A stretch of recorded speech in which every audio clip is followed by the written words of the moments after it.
તો ખબરોમાં આગળ વાત કરીએ તો બોટાદ જિલ્લામાં વીજ બિલ બાકીદારો સામે આજે મેગા ડિસ્કનેક્શન ડ્રાઈવ શરૂ કરવામાં આવી છે।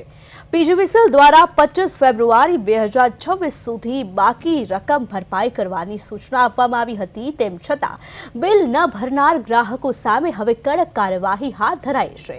ગુજરાત રાજ્યના 12 જિલ્લાઓમાં એક સાથે હાથ ધરાયેલી આ કામગીરી અંતર્ગત બોટાદ જિલ્લામાં 111 ટીમો બનાવી અંદાજે 225 કર્મચારીઓ મેદાનમાં ઉતારવામાં આવ્યા છે।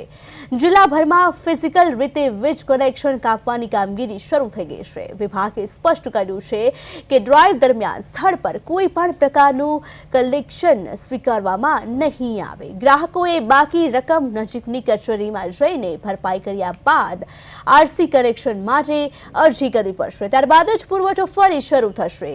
અધિક્ષક ઇજનેર કેડી નીનામા મુજબ જિલ્લામાં કુલ 2,45,903 કનેક્શનમાંથી અગાઉની જાહેરાત બાદ અંદાજે 2.5 કરોડ રૂપિયાનું કલેક્શન થયું છે। અને છતાં હજુ પણ 1 લાખ કનેક્શન ધારકોના આશરે 19 કરોડ 24 લાખ જેટલા વીજ બિલ બાકી છે।